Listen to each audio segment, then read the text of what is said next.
Assalamualaikum warahmatullahi wabarakatuh.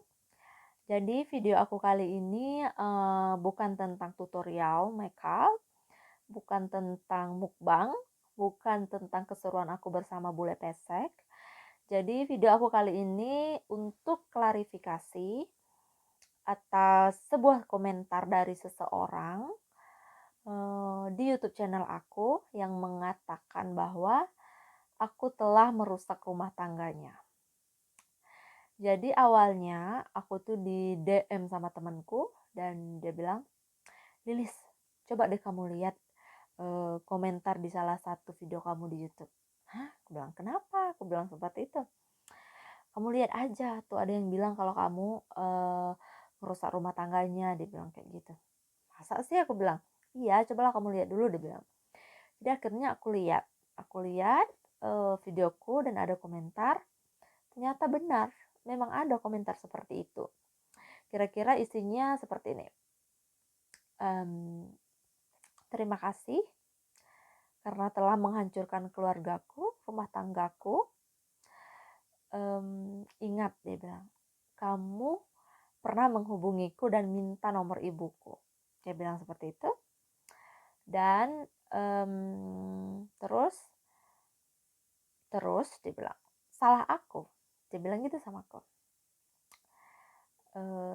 Sekarang aku udah jauh dari kamu. Dia bilang, selamat bersenang-senang. Dia bilang begitu sama aku. So, jadi di sini perlu aku jelaskan tentang poin pertama yang dia bilang adalah aku telah merusak rumah tangganya dia, itu salah besar. Jadi aku tidak pernah merusak rumah tangga siapapun, aku tidak pernah merebut suami siapapun, aku tidak pernah menghancurkan keluarga siapapun. Jadi aku adalah sangat anti sama pelakor ya. Jadi kalau misalnya aku menghancurkan rumah tangga dia, apa bedanya aku sama pelakor, ya kan? Jadi dia itu sebenarnya adalah mantanku. Jadi dia memang mantan pacarku. Jadi dia itu tinggal di Jerman. Dia tinggal di Jerman. Jadi dia itu berdarah Turki. Jadi aku sama dia itu lebih kurang 2 tahun dan kita sudah kira-kira 7 tahun menjadi masa lalu ya. Dan saya tidak pernah menghubungi dia. Jadi awalnya kita itu ya baik-baik saja. Saya memang berencana menikah dengan dia. Tapi ketika saya bilang sama mama saya mau menikah sama dia, terus mama langsung bilang mama nggak suka. Aku nggak tahu apa alasan mama kenapa nggak suka, padahal dia seiman, tuh kurang apa lagi ya kan. Dan mama nggak suka. Jadi mungkin memang orang tua itu punya feeling ya, bahwa itu bukan yang terbaik untuk anaknya.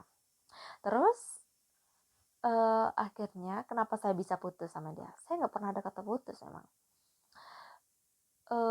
Saya pernah bilang sama dia, kapan kamu datang? Gitu ya. Karena kita perempuan itu kan butuh butuh kejelasan, ya kan? Aku pasti datang, dia bilang. Cuman dia punya masalah visa dia kemarin itu. Tapi aku bilang kapan? Aku bilang, aku tidak akan menunggu jika itu sampai 20 tahun lagi. Saya bilang gitu sama dia. Ya kan benar kan, saya bilang kayak gitu ya. Ternyata dia tersinggung dengan kata-kata saya seperti itu. Ya saya realistis ya, maksudnya ya jelas saya tidak mau menunggu sampai berpuluh-puluh tahun, yang benar saja, ya kan? Kalau perempuan itu kan beda sama laki-laki ya. Perempuan kan ada masa subur, kemudian ada resiko tingginya, kemudian ada menopausnya, jadi beda sama laki-laki. Jadi saya nggak mau menunggu lama gitu. Ya paling maksimal 5 tahun, oke lah gitu, waktu umur saya dulu gitu ya. Dan dia tersinggung kayak gitu karena dia tidak bisa memberi kepastian, dia tidak bisa bilang 2 tahun, 5 tahun lagi, 3 tahun, nah kayak gitu dia nggak bisa. Jadi saya bilang kayak gitu, ternyata dia tersinggung dan akhirnya dia blokir saya, dia ngeblokir saya. But it's okay, saya nggak bisa hubungi dia dimanapun, media sosial saya nggak bisa. Ya nggak apa-apa, berarti orang udah nggak suka sama kita, ya ngapain saya ini ya. Perjuangannya cukup saya udah perjuangkan 2 tahun sama dia. Dan akhirnya suatu hari ibunya nelpon saya, video call, dan kirim foto dia menikah. Mengirim foto pernikahannya. Kalian bayangkan bagaimana sakitnya hati saya. Belum 1 bulan dia blokir saya dan tiba-tiba menikah dengan perempuan lain. Sakit banget sumpah. It's okay. Dan akhirnya kita nangis sama-sama. Aku sama ibunya nangis bareng-bareng di video call. Dan aku bilang sama Ane, aku manggilnya Ane ya. Ane, aku bilang, sudahlah, aku bilang, ya mungkin memang gak jodoh, aku bilang gitu. Karena dia sedih banget. Kenapa? Karena dia memang berharap aku yang jadi menantu dia gitu. Jadi dia udah menganggap aku tuh udah kayak anak sendiri ya, kayak gitu ya. Dan aku juga udah ya menganggap kayak ibu gitu. Emang kita udah klop gitu ya. Dan yaudah pada saat itu ya sudah gitu, akhirnya saya juga punya jodoh ya. Dan poin keduanya, dia bilang aku pernah menghubungi dia. Itu benar adanya, memang benar, saya pernah menghubungi dia. Itu bukan di nomor chat, saya tidak pernah kontak ya. Dan kenapa saya menghubungi dia? Karena saya butuh nomor ibunya. Saya kehilangan nomor ibunya, saya tidak bisa menghubungi ibunya. Jadi aku sama ibunya tuh udah kayak apa ya, deket banget, dan kita berhubungan baik sampai saat ini. Berhubungan baik. Jadi aku punya pemikiran, kalau aku punya masalah sama anaknya, kenapa aku harus membenci ibunya gitu? Ya tidak, ibunya tidak punya salah apa-apa. Jadi aku sama ibunya tetap baik, sangat baik. Jadi kita sampai sering video call juga, terus chat-chatan. Ya walaupun tidak setiap hari ya, tapi ya pasti ada komunikasi sampai saat ini. Dan juga kadang kirim-kirim paket, saling kirim paket. Jadi waktu itu aku kirim paket untuk ibunya. Terus aku kayak 1 minggu itu aku nggak bisa ngubungi ibunya, nggak aktif WA-nya, pokoknya semuanya nggak aktif. Jadi aku nggak punya pilihan lain ya, aku harus hubungi dia gitu ya. Aku hanya sebatas minta nomornya aja. Aku bilang, aku cuma butuh nomor Aneh, aku bilang. Aku butuh nomor Aneh itu saja. Dia bilang, ya sudah, tunggu aku pulang kerja. Dia bilang, ya udah, aku bilang.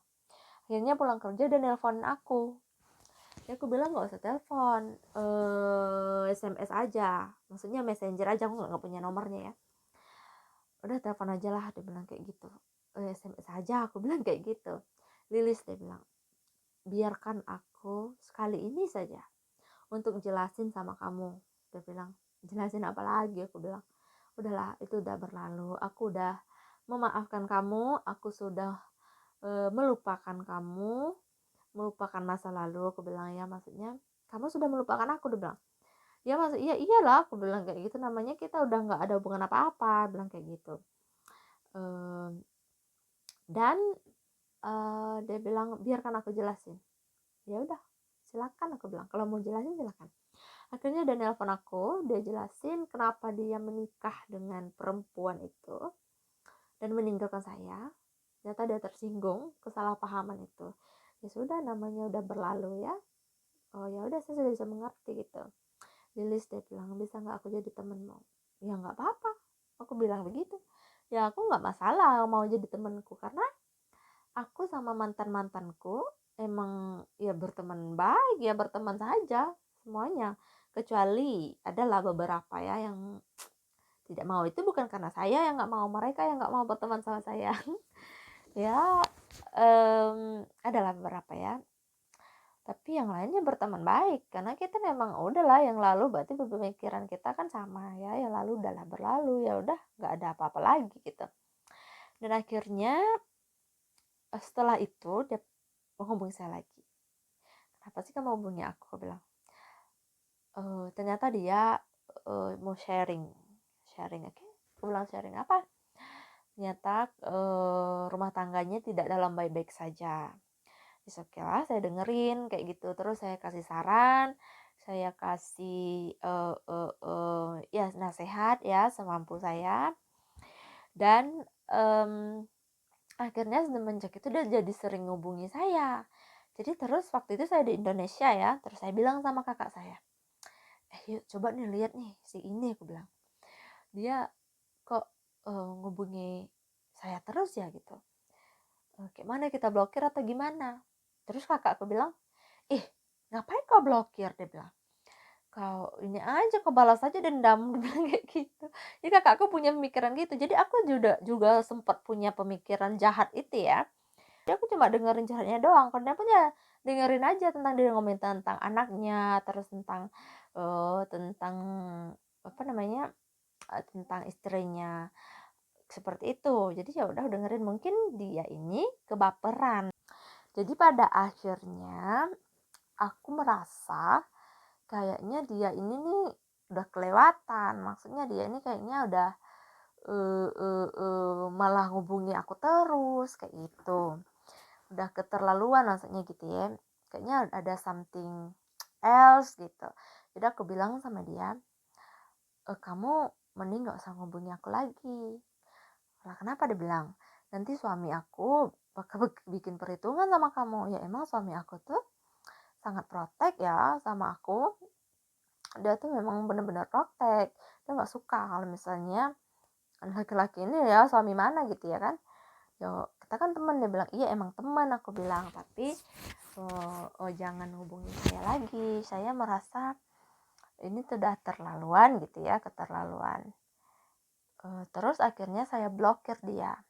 Saya blokir di semua media sosial yang saya punya, di WA saya. Tapi setelah saya blokir WA, dia hubungi saya lagi pakai WA yang lain.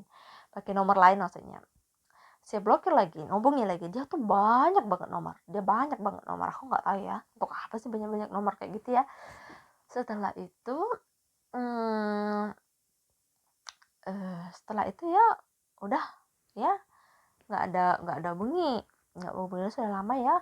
Setelah itu saya nggak tahu dari mana dia tahu channel YouTube saya, dan kira-kira ada nggak ya seminggu yang lalu ya, dia ada ngubungi saya, maksudnya komentar saya ya, dia ada ngomentari di YouTube channel saya. Dia bilang, pertamanya dalam bahasa Inggris, saya lupa apa, kemudian dia ngomentari video saya pakai bahasa Turki. Ini saya nggak terlalu bisa bahasa Turki ya, tapi ya saya ngerti apa yang dia bilang.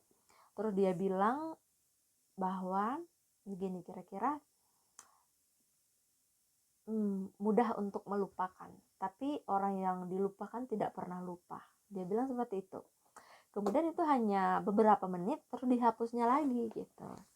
Ya udah, saya nggak ambil pusing ya. Terus setelah itu tadi dia komentar itu gitu. Jadi saya merasa risih, sejujurnya saya merasa risih. Kenapa saya membuat klarifikasi ini? Karena yang subscribe saya, yang lihat YouTube saya itu bukan cuma teman-teman saya di Indonesia.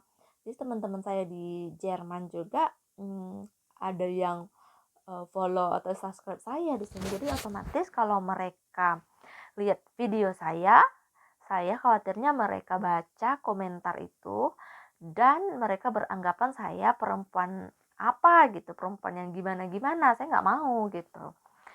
Jadi makanya saya bikin klarifikasi ini. Apalagi itu kan dalam bahasa Jerman ya. Terus teman-teman saya kan semuanya bisa bahasa Jerman gitu ya yang di sini gitu. Makanya saya kasih klarifikasi ini. Jadi atas tuduhan dia, saya telah menghancurkan keluarganya, rumah tangganya, itu salah besar. Yang ada dialah yang ingin menghancurkan rumah tangga saya, ya. Dialah yang ingin merusak rumah tangga saya. Jadi dia tuh pernah mengatakan sama saya bahwa aku akan mengambil kamu. Dia bilang, dia pikir suami saya buang saya di tong sampah dan diambil sama dia. Seperti itu. Ya nggak mungkin. Ya, alhamdulillah saya punya suami yang baik, yang menghargai saya, menerima kekurangan saya. Ya buat apa? Masa iya saya mau meninggalkan berlian demi batu aki? Ya nggak mungkin lah, ya kan? Yang benar saja. Saya nggak sebodoh itu gitu. Terus dia bilang juga, kita tuh kan saling mencintai gitu.